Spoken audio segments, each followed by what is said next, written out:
terceiro dia, fizeram umas bodas em Caná da Galileia, e estava ali a mãe de Jesus. Foi também convidado Jesus e os seus discípulos para a festa, para as bodas.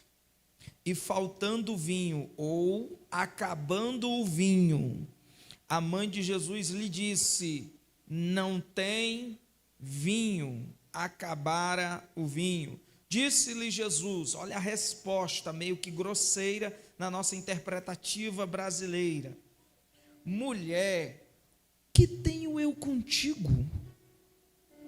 Ainda não é chegada a minha hora. Sua mãe disse aos trabalhadores, aos servos: fazei tudo quanto ele vos disser. Estavam ali postas 6 talhas de pedra para as purificações dos judeus, e em cada uma cabiam 2 ou 3 metretas ou almudes. Disse-lhes Jesus: enchei de água essas talhas. Observe, e encheram-nas até em cima. Logo em seguida lhes ordenou: tirai agora e levai ao mestre-sala. E levaram.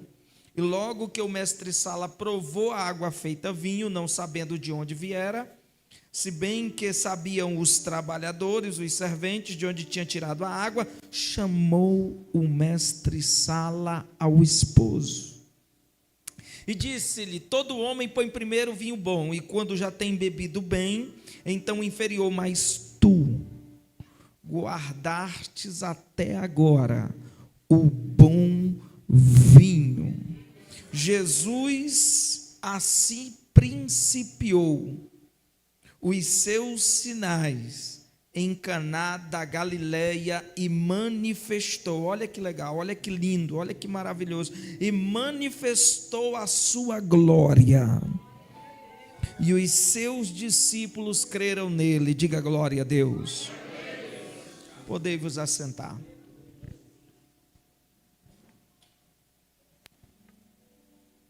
O tema dessa mensagem que o Espírito me inspirou nesse momento, o tema dessa mensagem é: passando da crise direto para as mãos de Cristo.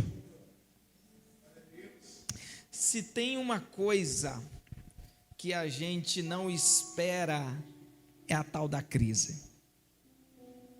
Se tem uma coisa que às vezes pega a gente de surpresa, é a tal da falta. Sabe quando você começou a assar aquele peru, aquele pernil, e de repente a chama vai diminuindo do fogão e acaba o gás? Quem nunca?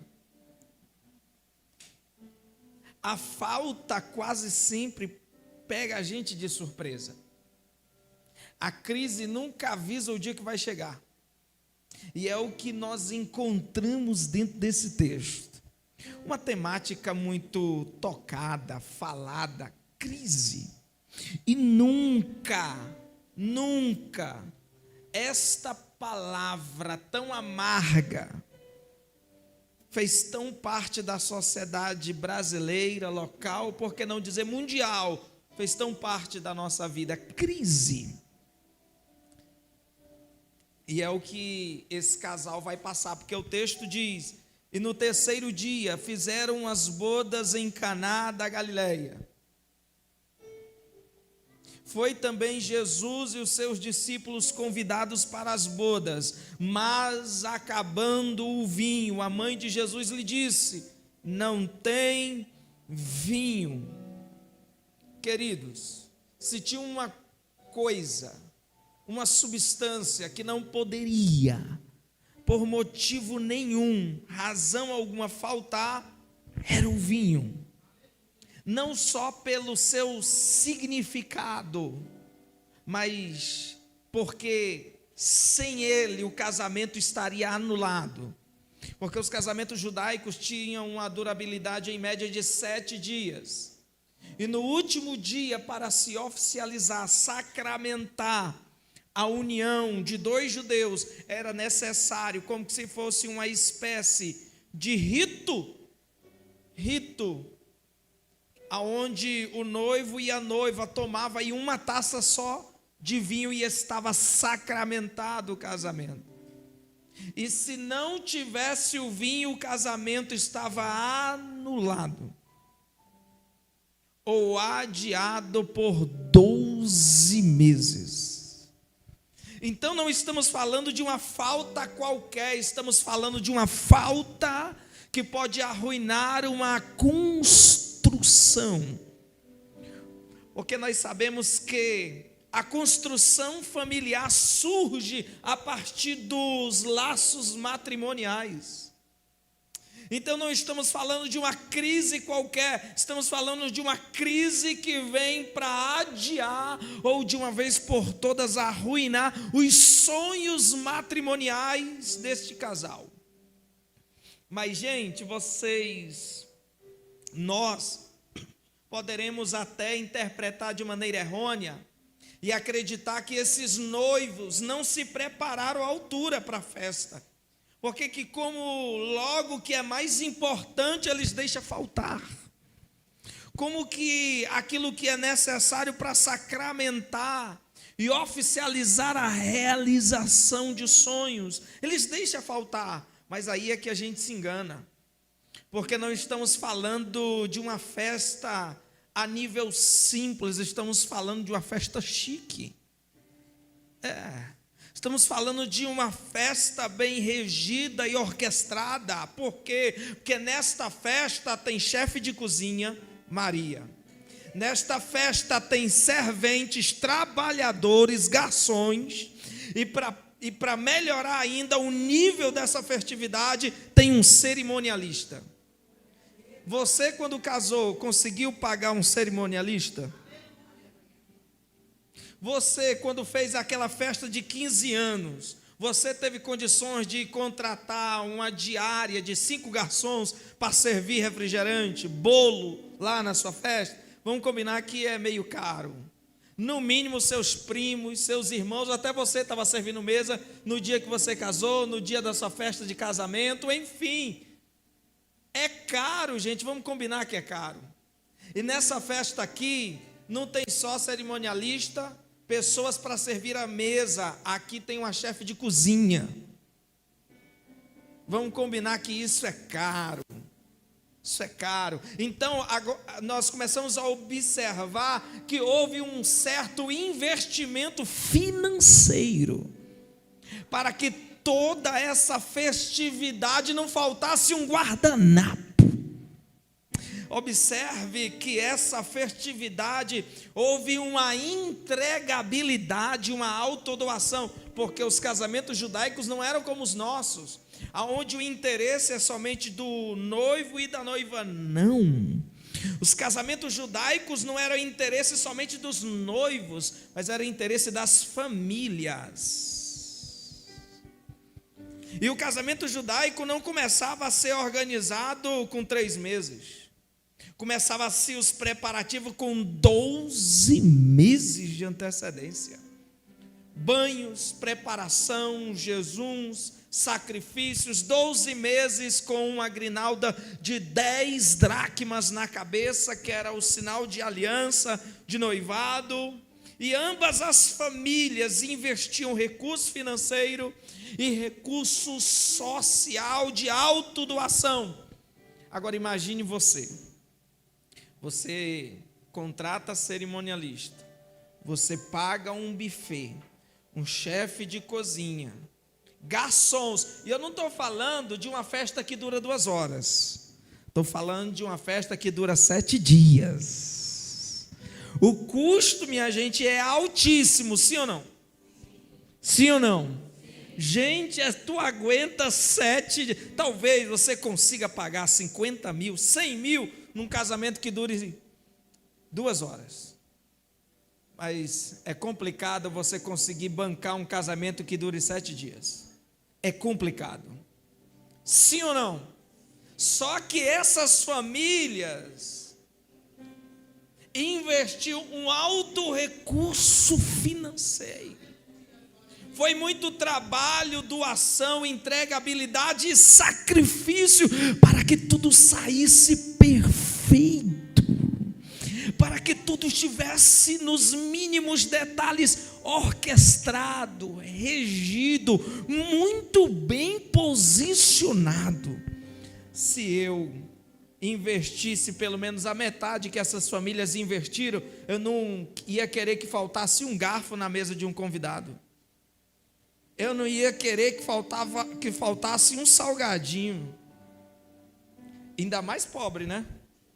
Pobre, quando paga, exige até o que não tem direito, né?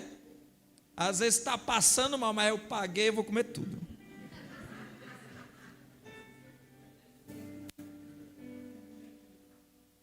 Não, mas vai levar para a direção errada, mas eu paguei, Silvio, agora vai ter que me levar. Gente, só que mesmo com alta programação, investimento, sacrifício, no meio da festividade, chega a crise. Alguém chega com o relatório, a chefe de cozinha, para os noivos e diz: olha, vocês se doaram, vocês investiram, se integraram, mas nós temos um problema. Qual? A falta chegou. O que está faltando? Bolo? Não, ele está lá. Está faltando salgadinho? Não, vai dar para todo mundo. Está faltando garçom? Não, nós temos trabalhadores o suficiente. E o que é que está faltando? Aquilo que é necessário para sacramentar o casamento. Acabou o vinho. Observe que estamos falando de uma crise, de uma falta, e aqui eu começo a aprender com esse texto, que tem situações que, por mais que a gente se doe, se entregue, invista e faça tudo o que está ao nosso alcance, às vezes a gente não vai conseguir evitar algumas faltas. Esses noivos fizeram tudo que era cabível, mas ainda assim as coisas estão saindo do controle. Se fosse nós pentecostais, a gente diria: eu orei por esse casamento, eu apresentei essa família, mas agora o que mais precisava está faltando. Não estamos falando de um casamento despreparado, estamos falando de um casamento que houve sim um alto investimento, mas a crise chegou. A falta pegou esse início de construção familiar. Mas antes que a gente se desespere, antes que a gente acredite que é o ponto final, diz o versículo: foi também convidado Jesus e os seus discípulos para as bodas. Observe que o casamento está em crise. A falta chegou, mas porém Jesus estava envolvido nele. Jesus estava presente nele. Jesus compunha a mesa de convidados. E observem, senhores, porque o texto é bem fiel e claro em nos transmitir a ideia de que construção com Cristo não está livre de crise, de que projeto que tem Cristo não está livre de crise, de que trabalho que tem Cristo não está isento de faltas. Observe que dentro de toda esta realização tem Jesus envolvido, mas a crise veio, a crise chegou, a falta surpreendeu. Mas o que nós precisamos entender é que antes da crise chegar, Jesus tinha chegado primeiro. O que nós precisamos entender é que antes de se acabar o vinho, Jesus tinha chegado primeiro.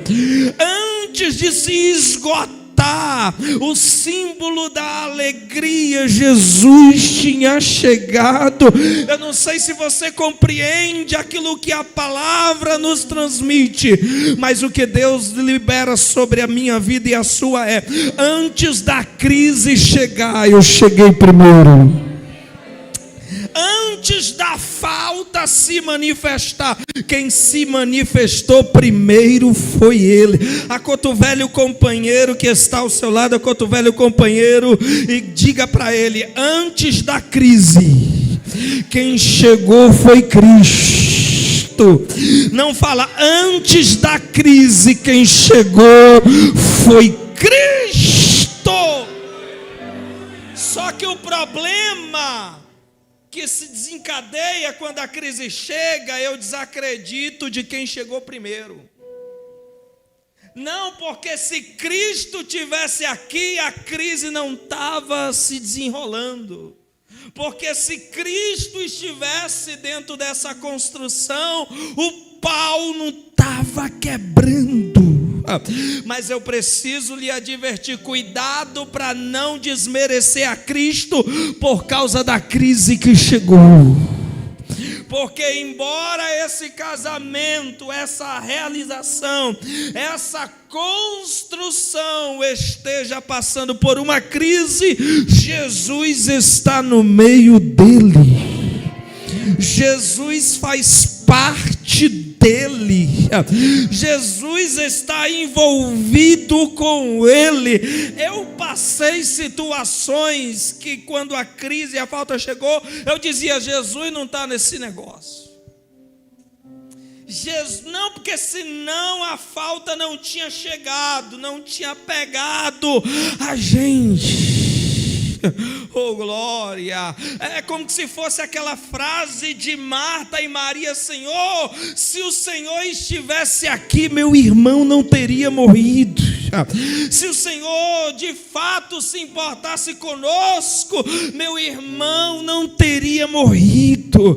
Mas observem, senhores, que mesmo Jesus estando no coração de Lázaro e Lázaro no coração de Jesus, ainda assim Jesus permitiu ele descer à sepultura 4 vezes, por 4 dias. Você precisa entender que o fato de Jesus estar presente não significa que você está livre de crise. Mas o texto é bem fiel em dizer que acabando o vinho, a crise é perigosa, a falta é ameaçadora. Porque o que está faltando não é um guardanapo, não é um garçom. O que está faltando é aquilo que é necessário para sacramentar, oficializar aquela realização, aquela construção. Mas Maria, que de certa forma é a pessoa que trabalha na cozinha ou é responsável pela cozinha, porque ela vai delegar uma ordem para os empregados, e só pode delegar ordem quem é uma autoridade. Quem é ela para mandar os empregados obedecerem a Jesus se ela não é ninguém? Então ela era alguma espécie de autoridade dentro dessa festividade. E ela que toma conhecimento da crise da falta, ela encosta do lado de Jesus. Ela encosta do lado de Jesus e comenta. Ela não pede ajuda, ela comenta. Em que momento você vê Maria pedindo para Jesus transformar água em vinho? Ela nem sabe que ele é capaz disso. Jesus nunca fez milagre nenhum, é o primeiro que ele vai realizar. E se você nunca me viu fazendo uma coisa, você não cria expectativa que eu possa realizar.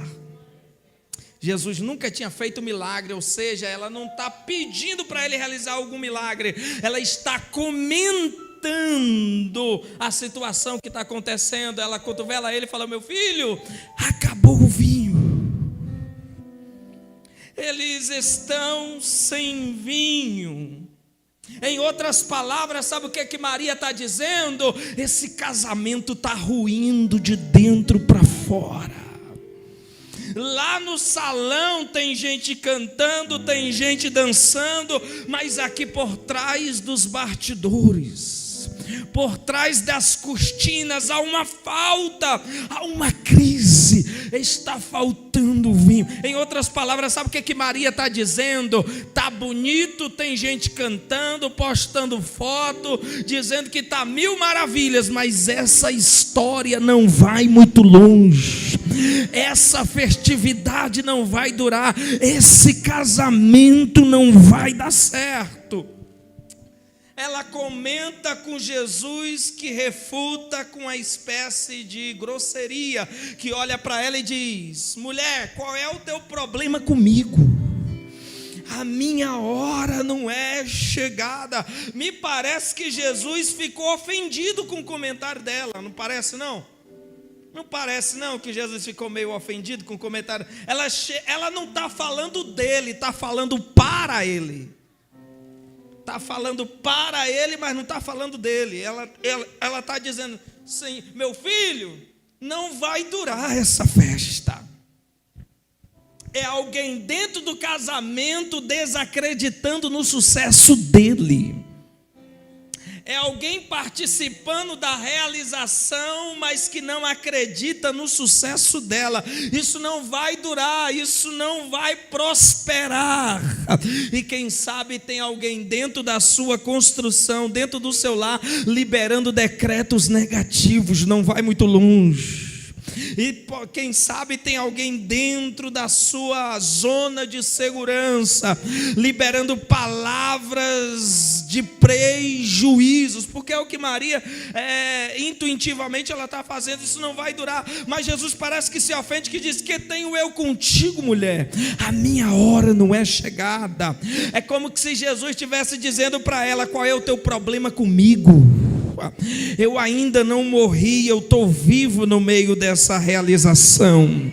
Porque todas as vezes que Jesus falou: a minha hora não é chegada, Ele está falando da hora do seu sacrifício, Ele está falando da hora da sua morte vicária na cruz do Calvário. E quando Ele diz: mulher, a minha hora não é chegada, Ele está querendo dizer: mulher, esse casamento não está bem, esse casal não está passando por uma fase boa, mas eu continuo vivo no meio deles.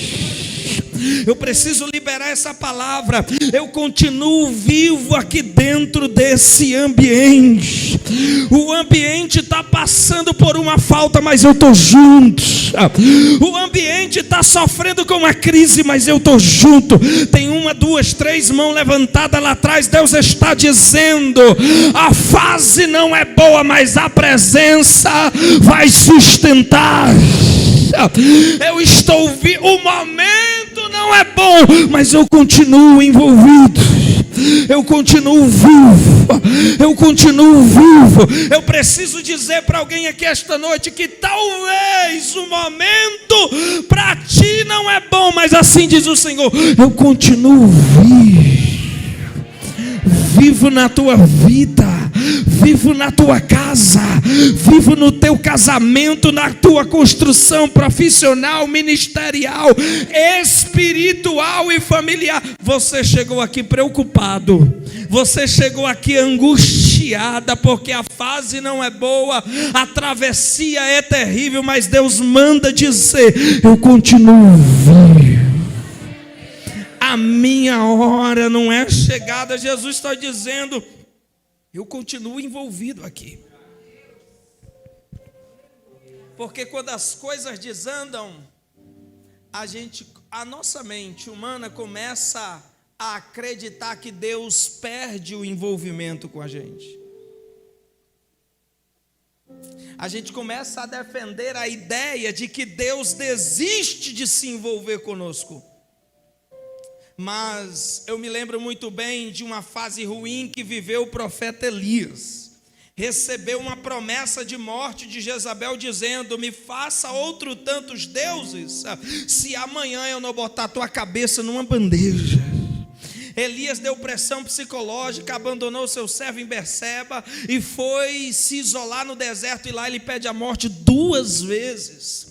Começo de depressão começou a desenvolver o profeta Elias, mas diz o versículo subsequente dizendo: e desceu o anjo do céu, tocou Elias no lado e declarou dizendo: come, porque a tua jornada ainda é para muitos dias. A mente de Elias dizia para ele: está na hora de pedir a morte, está na hora de desistir, está na hora de parar. Mas o anjo desceu do céu para tocar e dizer: ainda é tempo de continuar, ainda é tempo de avançar, ainda é tempo de prosseguir. É o que eu identifico dentro desse texto, Jesus dizendo: calma, eu ainda estou aqui, calma, eu ainda estou vivo, calma, eu ainda estou envolvido, calma, que eu ainda estou presente. É o jeito dele dizer: não está perdido. Maria sente o tranco, percebe que ele chama a responsabilidade do problema para ele, se coloca no lugar dela. Se coloca no lugar dela, chama os empregados: pois não, faz favor, sim senhora, a senhora já resolveu o problema do vinho? De certa forma sim. O que a gente faz? Estou retirando a minha chefia, estou retirando o meu cargo e eu estou passando para esse rapaz de 30 anos. Quem é ele? Não interessa, só faz tudo o que ele disser, porque a partir de agora eu estou passando total responsabilidade para ele. Observe que a pessoa que contou a crise está deixando ele assumir para resolver o problema. Observe que a Maria, que foi sensível para expor o problema, está sendo maduro o suficiente para se recolher e deixar ele assumir a situação. Porque às vezes a gente é bom de orar, mas não é bom de confiar. Às vezes a gente é bom de interceder, mas às vezes não é bom de entregar nas mãos dele. Ela conta, falta o problema e na sequência ela deixa ele assumir. Gente, não estou mais na chefia, quem está no comando agora é ele. E agora Jesus vai começar a dar comandos nesse casamento. Jesus vai começar a direcionar coisas dentro desse problema, dessa situação, no meio da crise. E automaticamente o casamento começa a sair da crise e passar para os comandos de Cristo. Automaticamente a festa sai do domínio daqueles que foram pagos, da chefe de cozinha, do cerimonialista, dos garçons, e passam para os comandos de Cristo. Eu não sei se você compreende, mas a crise não é para te matar, é só para revelar o Cristo que contigo está envolvido. Eu preciso ministrar sobre você que essa falta não é para te abalar, é só para chamar a atenção de quem contigo do teu lado está. Porque agora a festa vai sair da crise direto para as mãos de Cristo. Vai passar para os comandos dele, e ela deixa bem claro: fazei tudo, não só uma parte, não só o que for confortável, fazei não só o desejado, mas fazei tudo. Não tem como salvar uma construção em crise sem fazer tudo o que a palavra dele manda. Não tem como salvar uma construção que está ruindo de dentro para fora sem fazer tudo que ele, porque foi fazendo tudo que você queria que você chegou aonde caiu. Foi fazendo tudo que tinha vontade, não o que dava certo, que você chegou aonde você chegou. Mas ela declara: fazei tudo quanto ele vos disser. A partir de agora é Ele quem dá comando. Eu preciso lhes dizer esta noite que quando a crise chega, é Deus dizendo: passa o comando para mim. Quando a falta bate na porta, é os céus dizendo: passa o comando para mim. Desandou, passa o comando para mim. Traiu, passa o comando para mim. A infelicidade te surpreendeu, passa o comando para mim. É o que Ele está dizendo. Fazei tudo quanto Ele vos disser. Jesus agora vai dar comandos e vai falar para os servos, para os trabalhadores, porque esse casamento começa em processo de restauração. Essa construção, essa realização, esse projeto começa a passar por um processo de restauração, processo de... Mas só vai passar pela restauração porque no meio da crise há o restaurador. Porque não tem como viver restauração se não tiver a presença do restaurador. E aí ele começa.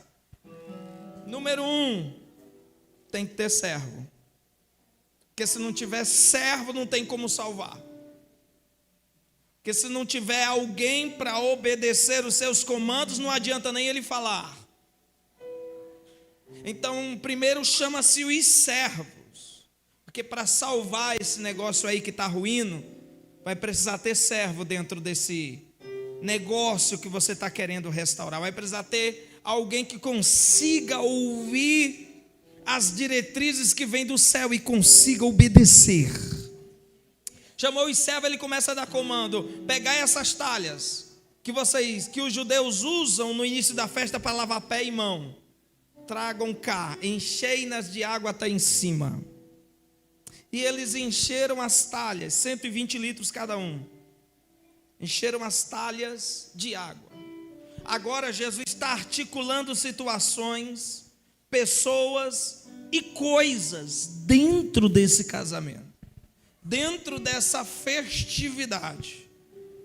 Observe que a crise que Maria não conseguia resolver e que os noivos não conseguiram evitar, só serviram para ceder espaço para Jesus trabalhar. Só serviu para Jesus ganhar espaço e oportunidade para começar a se manifestar. Queridos, se a crise não chega, Jesus ia passar batido nesse casamento e a gente não estaria falando desse milagre hoje. Eu não sei se você compreende, mas assim diz o Senhor: essa crise não é para matar, é só para manifestar o poder de Deus. Essa crise não vai abalar, vai manifestar o Cristo que está contigo. Porque no meio dessa crise o Cristo vai se manifestar e vai provar que está na casa. Oh glória, o Senhor coloca essa palavra nos meus lábios para dizer: no meio dessa crise eu vou provar que estou na casa.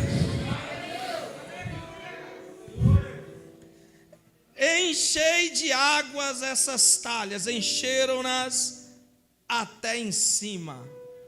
Até em cima. Eles enchem, e depois que eles enchem as talhas, tá bom. E agora? Tão cheia d'água. O que a gente faz?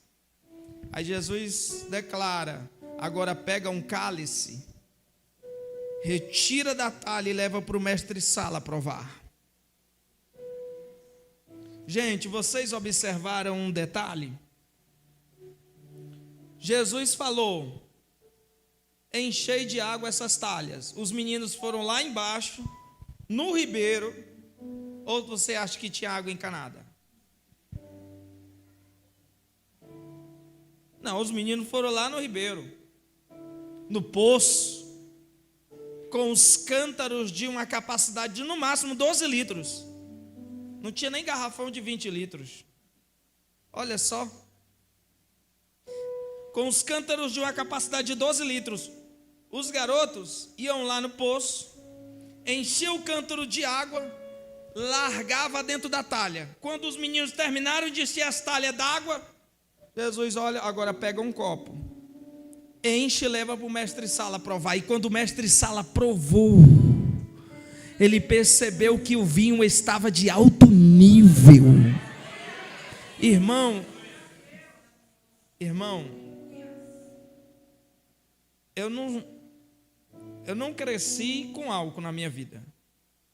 E se você me der, é difícil engolir.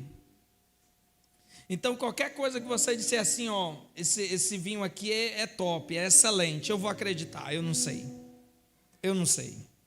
Só que tem um cara que vive de provar coisa boa, de festa excelente, que é o cerimonialista. E é ele quem vai provar e vai dar o veredito. Está de alto nível, está excelente, é um bom vinho.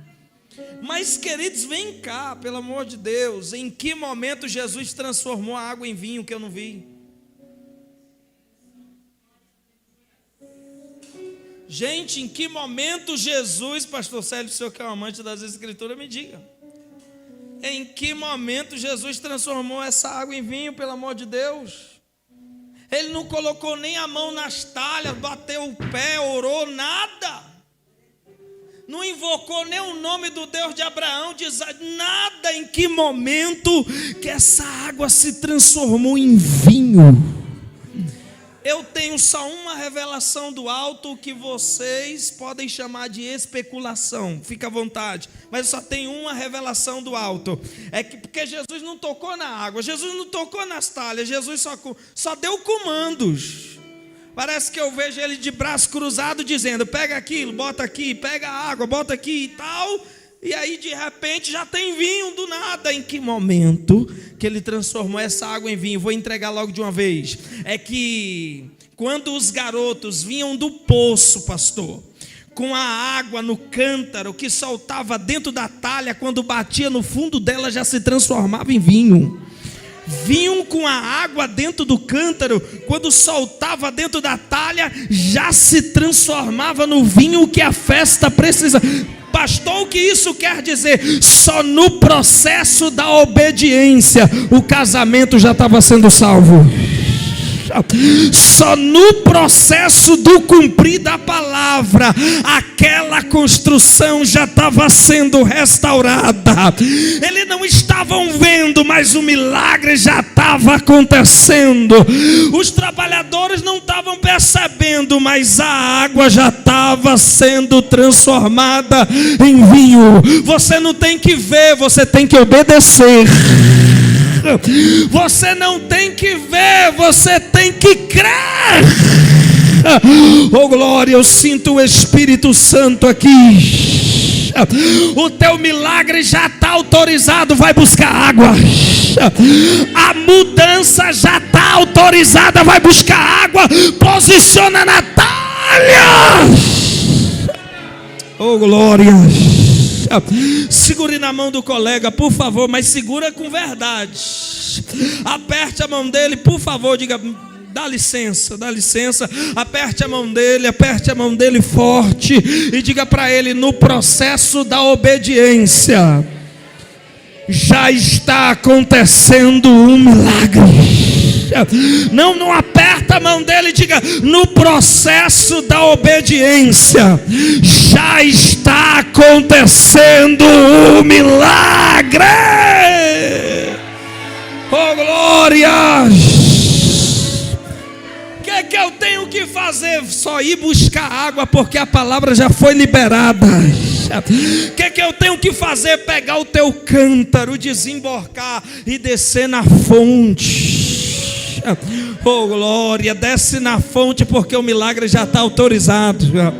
Desce na fonte porque o milagre já está. Essa palavra aqui não é para todo mundo, não, é só para alguns. Então pega no ar e recebe.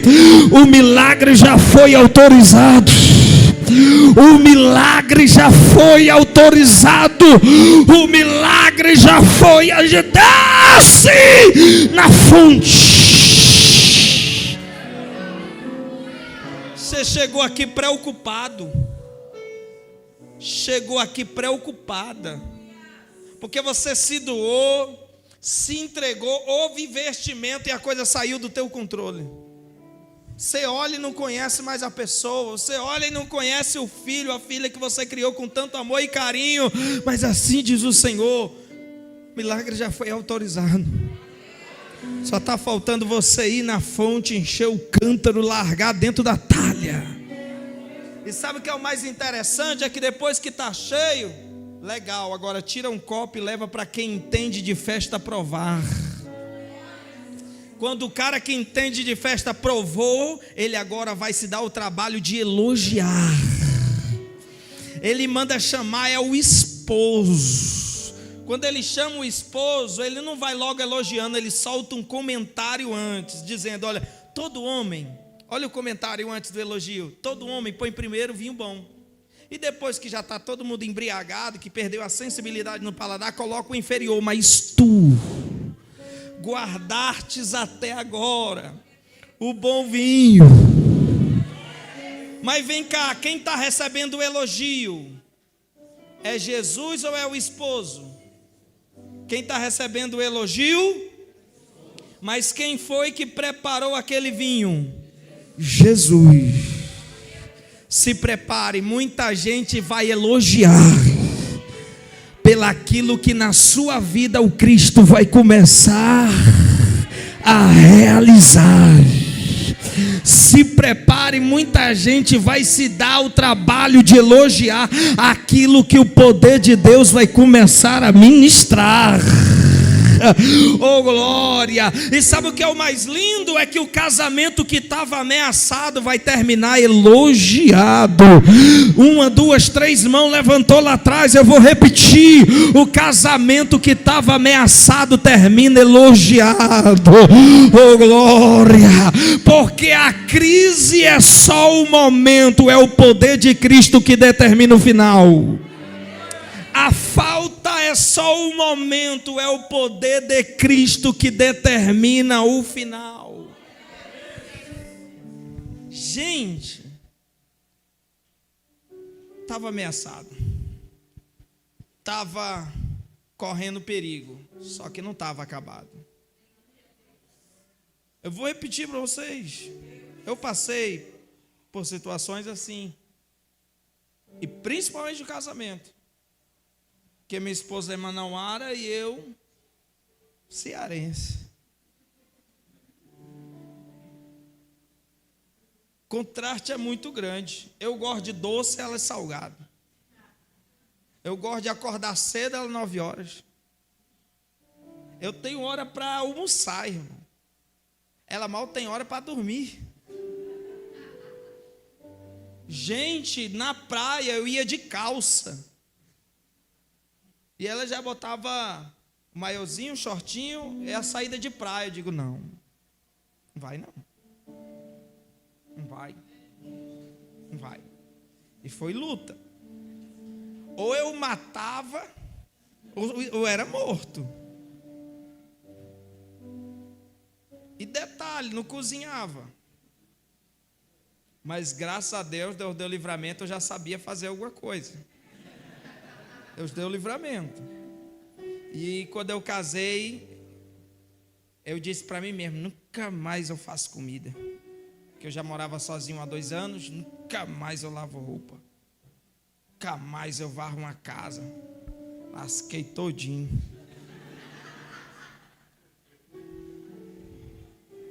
Continuei acordando cedo, lavando, cozinhando. Só que tudo tem limite. Começando pela paciência. E chegou um momento que eu falei: não, aqui não tem Deus. Aqui não tem Deus. Tudo tem limite. Não, aqui não tem Deus. Eu ia pregar os ternos soados. Não, aqui não tem Deus. Até que Deus nos enviou para um interiorzinho para apacentar. E aí piorou as coisas. Piorou, porque eu ia cuidar da igreja, da casa e da esposa. Aí ferrou. Só que quando você começa a fazer a obra, o dono da obra começa a te fazer também. Quando você começa a fazer a obra começa a fazer coisas maiores em nós. Eu vivi essa experiência, porque a maior obra que Deus quer fazer não é aquela através de nós, mas é aquela que irá se cumprir em nós. Porque a maior obra que você vai cumprir, ela vai se desenrolar dentro de você, antes de se cumprir através de você.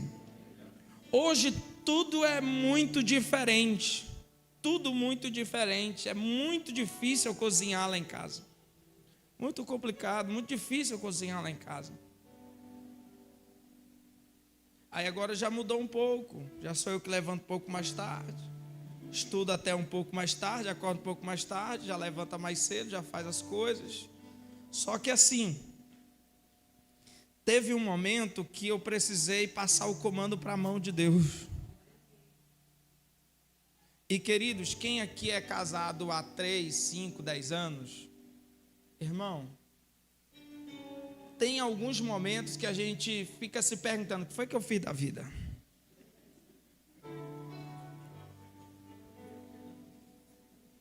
Só que a questão é, casamento não é uma coisa que vem pronta, né? Apesar de muita gente acreditar que estão prontos, o relacionamento não vem pronto, é construído. E toda a construção mexe no nosso conforto. Quem aqui já construiu alguma coisa em casa? Mano, você vai construir um banheiro em casa, irmão. É tijolo, é saca de cimento, é areia pela casa, mexe no nosso conforto. O problema é que a gente quer uma construção sem mexer na nossa zona de conforto. E falando desse texto aqui, irmãos, esse casamento foi perfeito, sim ou não? Não, gente. Se o casamento tivesse sido perfeito, não tinha nem faltado vinho. Sim ou não?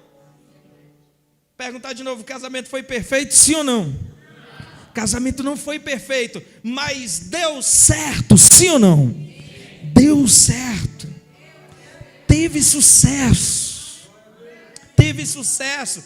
Cuidado para não estar cobrando perfeição de uma coisa que já dá certo na tua vida. Cuidado para não cobrar perfeição de uma coisa que já está te fazendo feliz. Eu demorei para entender que ou você é feliz ou você busca a tal da perfeição, irmão. Os dois não dá. Os dois não dá, porque nem você sozinho, consigo mesmo, você encontra a perfeição. Mas dá para ser feliz sozinho. Então, eu não sei porque eu falo estas palavras, mas eu preciso te passar esse crescimento, essa maturidade, que quando a crise chega, a gente duvida, Deus não está aqui. Eu passei na frente de Deus, mas eu estou te apresentando um casamento que começou ameaçado e terminou elogiado. E olha o comentário do cerimonialista: todo homem põe primeiro o vinho bom, e depois que todo mundo já perdeu a sensibilidade, o inferior, mas tu guardastes até agora o bom vinho de alto nível. Oh, glória! Sabe o que o cerimonialista está dizendo? Você não é um homem acima da média porque se veste bem. Você não é um homem acima da média porque fala bem. Você não é um homem acima da média porque tem algum talento, habilidade ou aptidões. Mas você é um homem acima da média porque não deixou decair o nível do teu casamento. Não sou eu que acho, é a Bíblia que está dizendo. Todo homem põe primeiro. O que ele está dizendo com isso? Tu é acima da média. Tu és acima da média. E a gente precisa rever os nossos conceitos. Acima da média é o cara que prega. Acima da média é o cara que tem sucesso empresarial. Só que, biblicamente falando, o homem acima da média é o homem que não deixa decair o nível da sua construção familiar. Porque aquele que diz que ama a Deus e não cuida dos seus, já negou até a fé. Não sou eu que acredito, é a Bíblia que diz. É a Bíblia que declara, e eu preciso transmitir, liberar essa palavra sobre a sua vida. Talvez você está exigindo muito de uma coisa que já te trouxe sucesso. Talvez você está desgastando a sua vida que você tem, focado numa coisa que você não tem, desprezando aquilo que Deus já realizou. Muitas das vezes a gente vive tão apegado ao futuro que o presente perde o valor, mas eu preciso dizer para você que o futuro é uma possibilidade, mas o presente é tua realidade. Se coloque de pé em nome de Jesus. Queridos, quando o Espírito colocou essa palavra no meu coração, eu estranhei. Eu queria vir aqui na explosão, como eu já ministrei em São Paulo, desabar uma glória aqui dentro desse lugar. Só que esse casamento estava ruindo de dentro para fora. E foi de dentro para fora que ele começou a ser restaurado. Porque o problema não chegou nem no salão de festa. O povo que estava dançando continuou dançando. O povo que estava comendo continuou comendo e não ficou nem sabendo do problema. Como o caso do cerimonialista, ele nem ficou sabendo da falta. Nem ficou sabendo da falta. Quando levaram ele para provar, Jesus já tinha transformado algo em vinho. Quem está entendendo? Porque tem gente que não tem estrutura para tomar conhecimento do teu problema. Só merece provar o bom vinho quando o milagre já acontece. Tem gente que não tem a menor estrutura para saber do que está passando dentro de quatro paredes. Mas quando sair o milagre, merece sentar na tua mesa. É o caso do mestre Sala, não sou eu que digo, está aqui o versículo de número 9. Não sabendo ele de onde viera, somente os trabalhadores. Tem gente que não merece saber o que está acontecendo. Só merece saber quando Deus está operando, porque não tem estrutura. Porque se você conta para aquele amigo de trabalho que você está enfrentando uma crise, vai dizer: larga essa praga, larga essa miséria. Rapaz, você é um cara bonito, novo. Tudo mentira. E aí começa a engodar, mentir, enrolar, porque vai enchendo o nosso ego e esvaziando o nosso propósito. Porque tem gente que é teu amigo, mas é inimigo daquilo que Deus tem contigo. Tem gente que é parceiro da tua casa, mas é inimigo daquilo que Deus tem com ela.